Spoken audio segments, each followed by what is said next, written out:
And welcome back, ladies and gentlemen, for another episode on the Grade A Flicks channel. It's Grade A Fantasy would like to. I'm going slightly out of order. I'm gonna also record the running back show after this, but I want to jump into tight ends and defenses.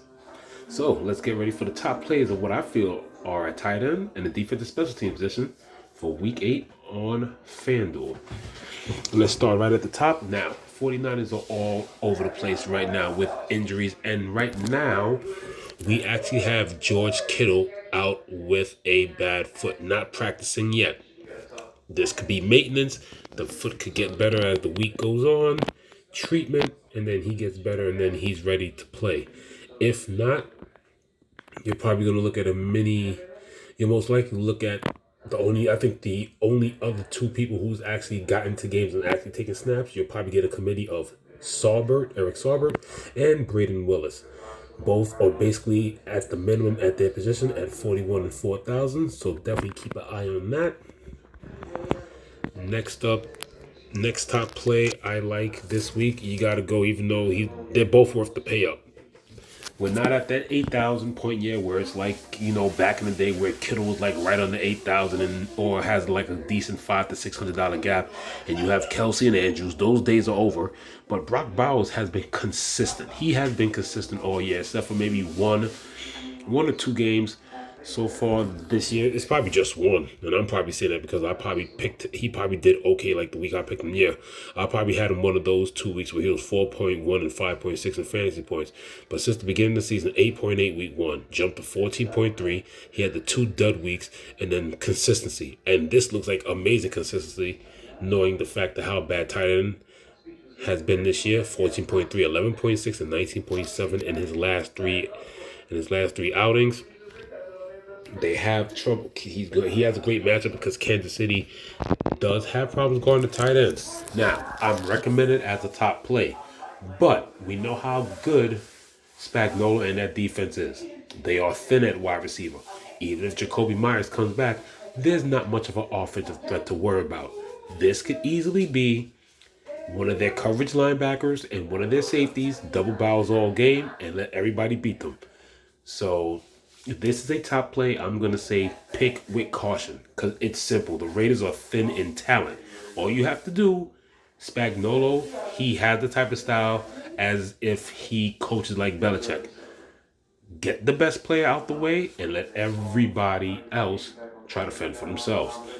So Brock Bowers is still a recommended player. I'll still have him just because of the matchup. And yes, Aiden O'Connell once again is out.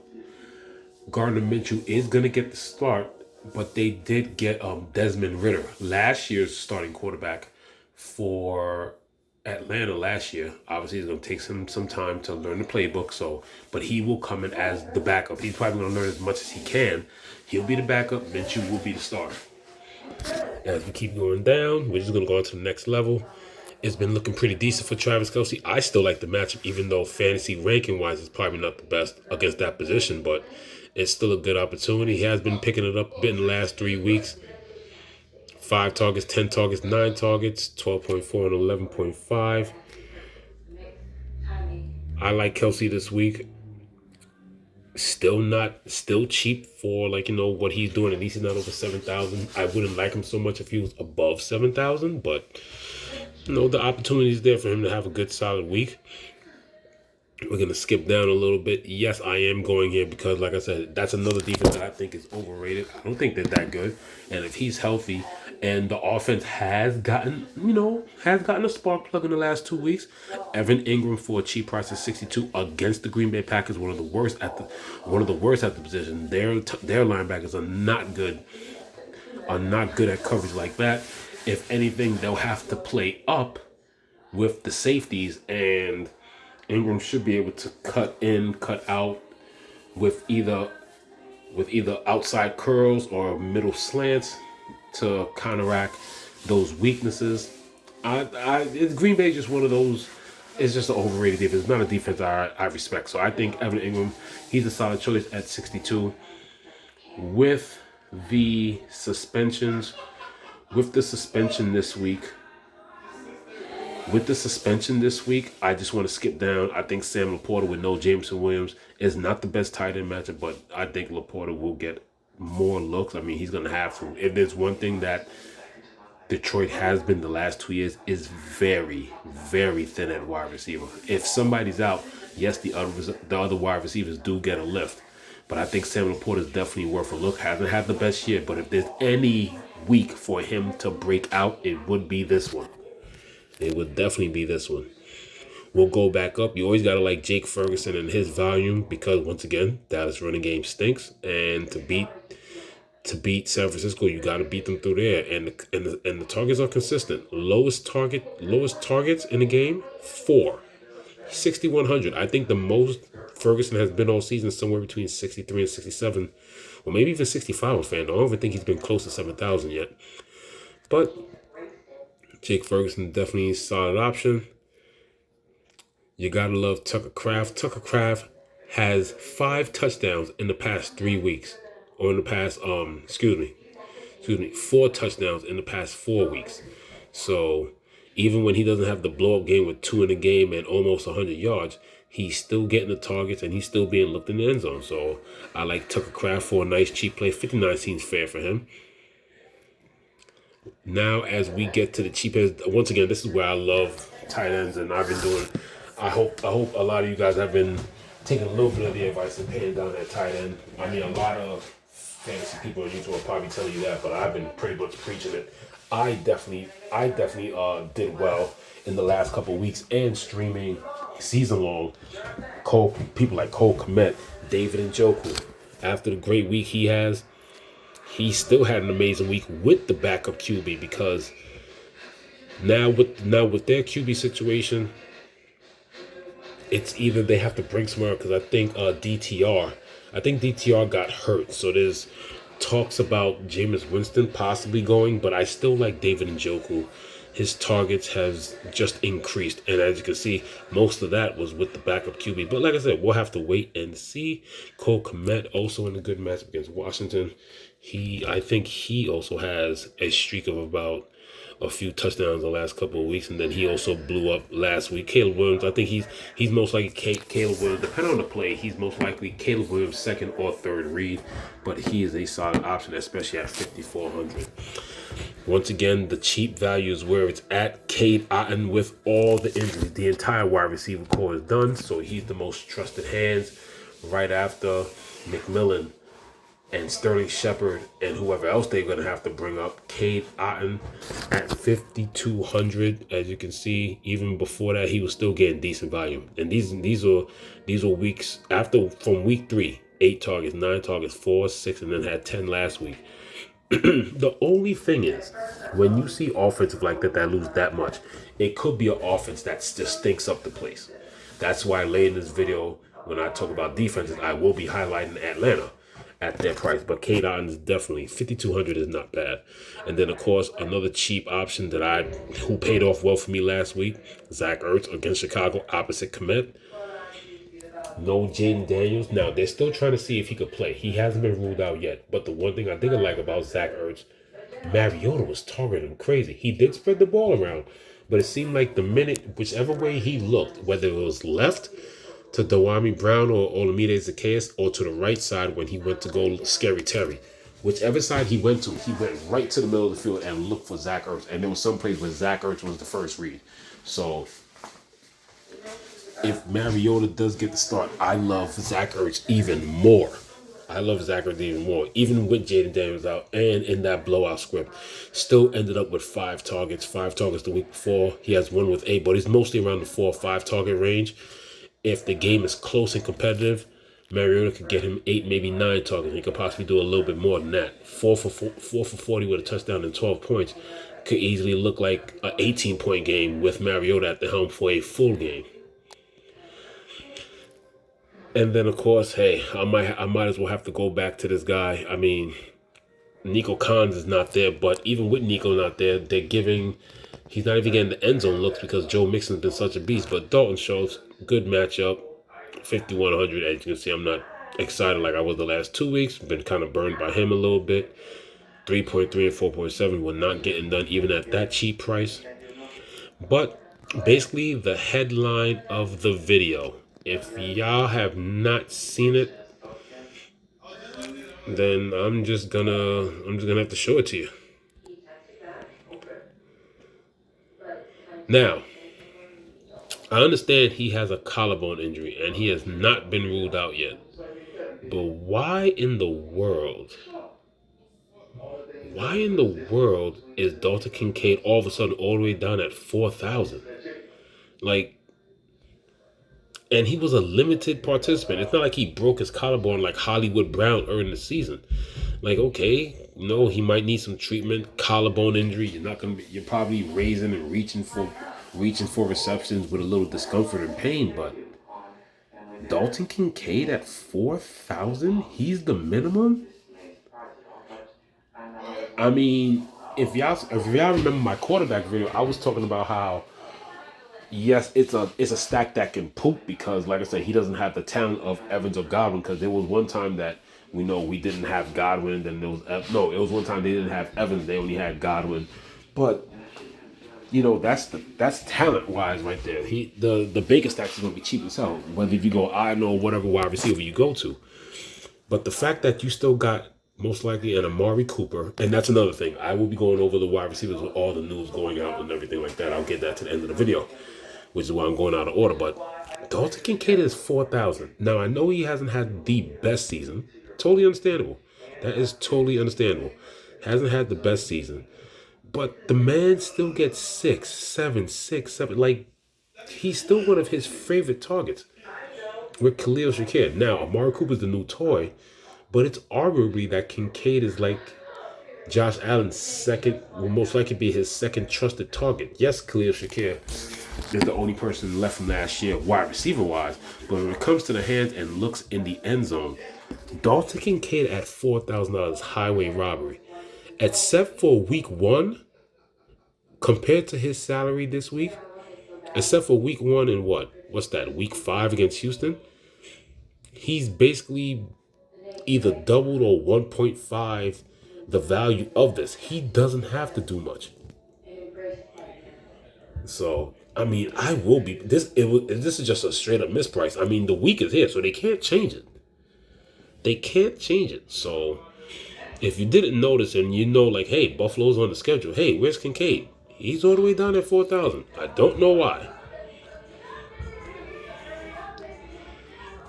Now, we get out of here and we'll jump into the defenses. As you can see, I was messing around with a lineup right there.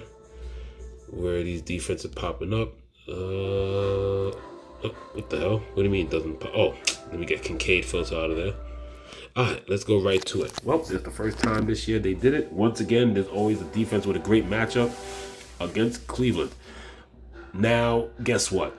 It's not Deshaun Watson there. So, you're either going to get Jameis, who is going to wing it and throw interceptions, or you might get DTR, who's going to be forced to scramble.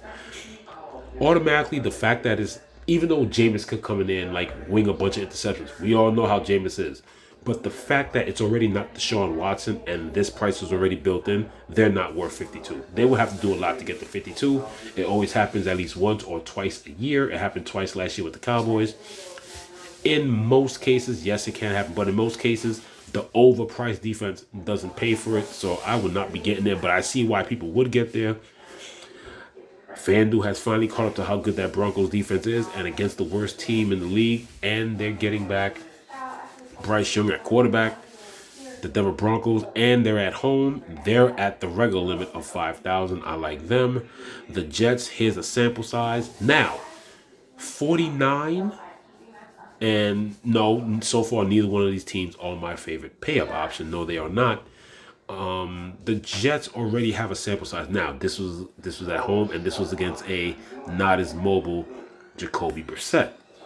If you see here, as I scroll right here with the there's the New England game. So there you go. They had 6 sacks. Only gave up 3 points. They scored 16. But with Drake May, a little bit more mobile, I don't think he'll take that many sacks, whatever. And I think they're in for a do of a bounce back. When your coach calls you soft, they're going to at least try a little harder, especially on the defensive end. So this is another team that I think is a slightly overvalued, but they're still a good option. Just not as good as before. The situation's not the same, and they're on the road. My favorite team, who I think should be the 5,000, is KC on the road. That defense is just legit.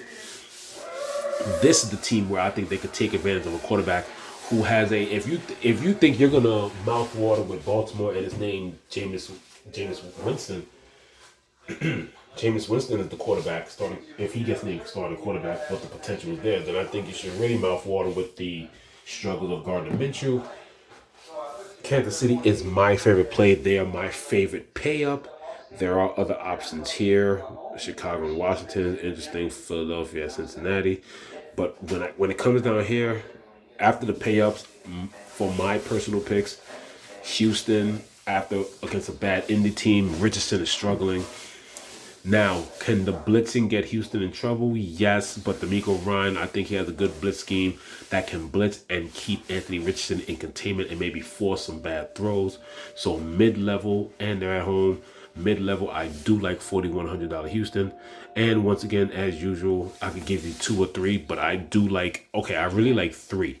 But I'm going to give you a crazy 4th option, just for, but this is fantasy purposes. My favorite pay down. It's a simple matchup. Both wide receivers are down. They literally have the talent to play whatever they're throwing at them one-on-one and then stuff the run. And then, maybe force Baker into some interceptions, because Baker does have a lot of interceptions in the last couple of weeks. My favorite pay down at 3,600 is Atlanta, even though they're on the road. After that, I do like Miami at home.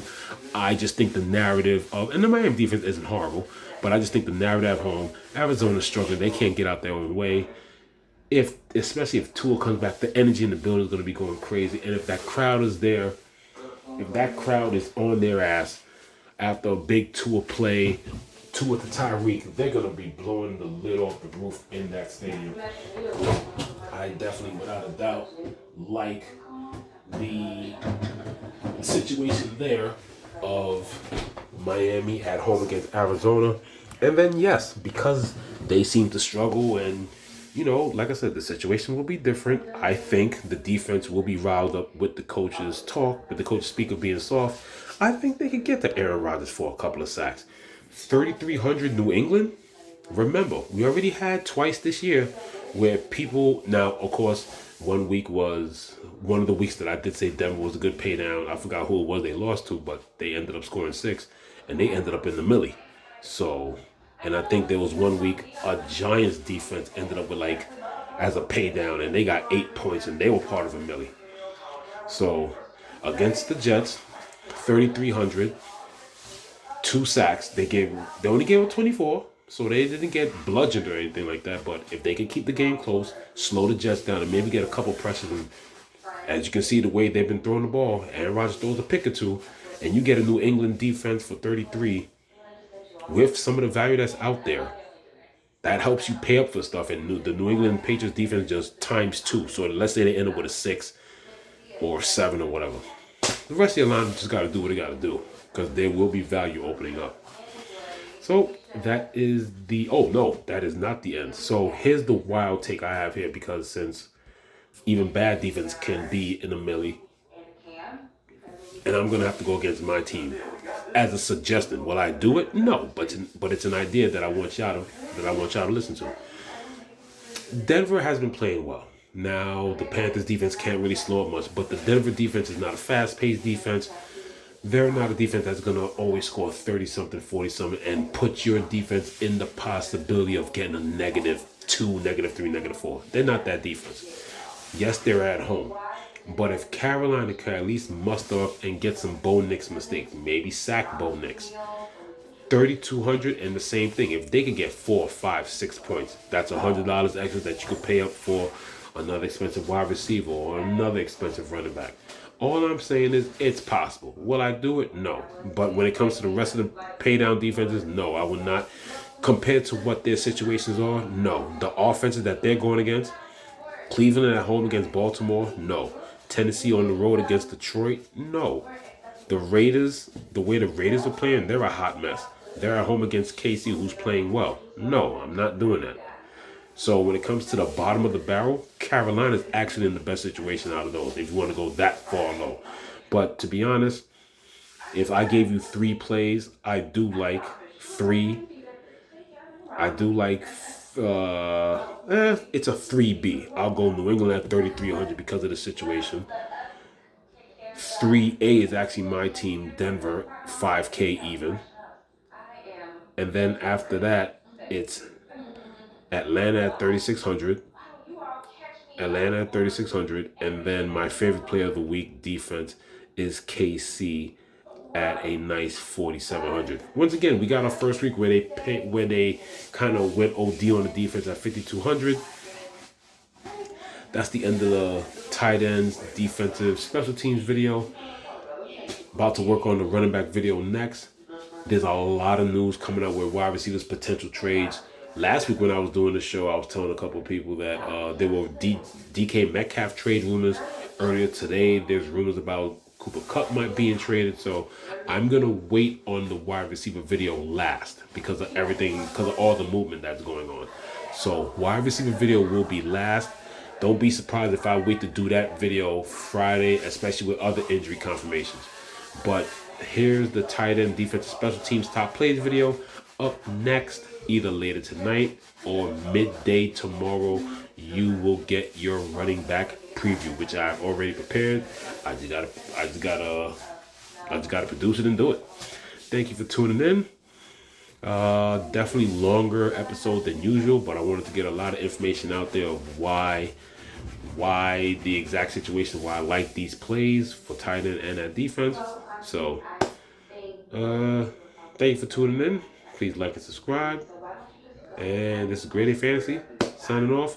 See you in a little bit for the running back top plays preview for Week 8 on FanDuel. This is Grade A Fantasy signing off.